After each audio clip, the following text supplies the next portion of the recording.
Welcome back to AM Northwest. From BO to belches, sneezes, and diseases, our next guest book is full of all sorts of disgusting information.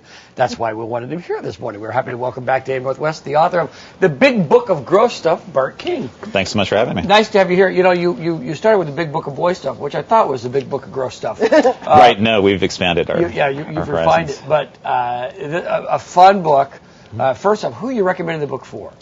Well, you know, I think it may have an appeal for immature adults, but I specifically kind of wrote it to maybe the 9 to 14-year-old crowd. So it's, you know, gratuitous material. I inject some humor and some science and some history into it. But yeah, probably 9 to 14-year-olds is most likely. To that, we should remind folks, you are a, I don't know if you're ever not a long-time middle school teacher. Yeah, I think it's like alcoholism. You're always going to be. It's always in your system, right?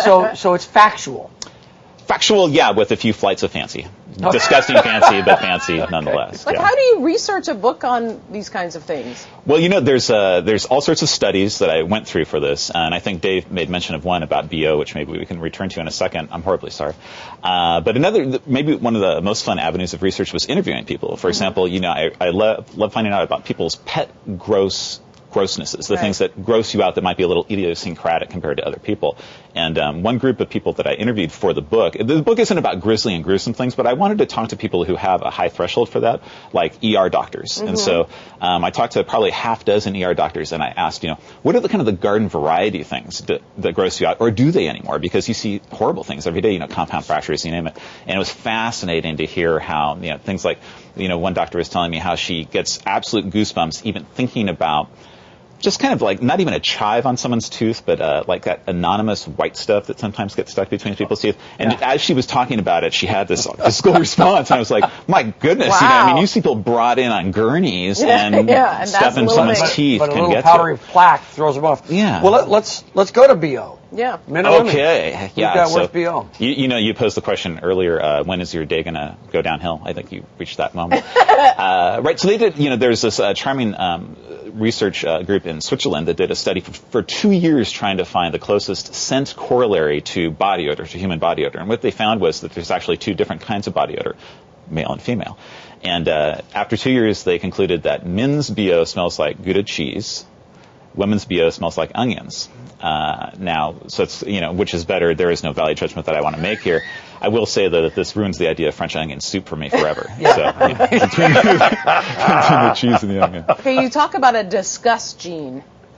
Right, you know, so the things that disgust us are unsurprisingly kind of physical and mental. So the mental component would be sort of, you know, our psychology, the cultural upbringing that we've had. But there's also a visceral response we have to things that are disgusting sometimes, that we recoil from, maybe a decomposing dead, you know, piece of roadkill or something. And that's part of the gut brain, which is this incredible network of neurons in your digestive system. And so, you know, maybe a good way to put this, like, do you still get nervous before the show? Like before you come on as little butterflies or something like that? That's your gut brain basically responding to the anxiety that your brain's having, or I don't know if anxiety is the right word, but in a more kind of a dramatic example, maybe, you know, you look at something and your gorge sort of rises and you don't want to, you know, you don't even want to, I don't know what this would be for you. Well, what are your pet grossnesses? Maybe we can get to this now. You know, do you have a particular thing that disgusts you beyond the usual? Yeah, I was going to say vomiting. Vomiting, yeah, vomiting's bad. I'm with you. By the way, you at the teacher, and you tells us that if you're going to use fake vomit, add water. It makes it more realistic. It does. Yeah, it's just those little tips that you could take home every day. Now, I drink a lot of water, right? And especially like with anxiety. If I'm nervous, I drink water. Sure. My throat dries Sure. out. But there are places, you say in the book, where people actually drink cow urine.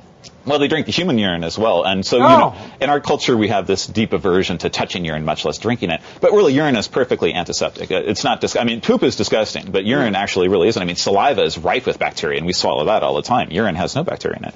And so in India, it's been a custom for centuries, actually, to drink small amounts of urine for health purposes. Gandhi had a cup of urine every morning. Mahatma Gandhi. True. It was his own urine, I might add. Well, so.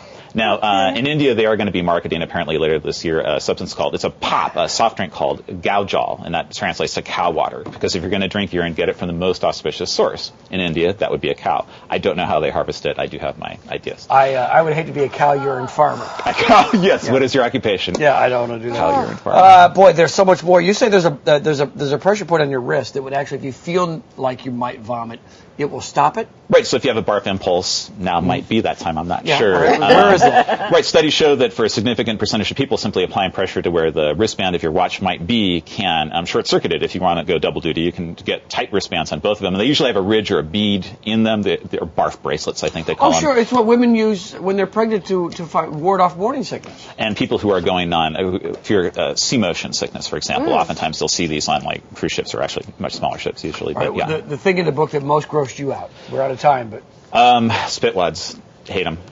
Wet paper, wet pieces of paper. There's the teacher, the victim this time. The Big Book of Gross Stuff available in all the normal places. Good to see you again. Thanks so much for having me. Thanks so much.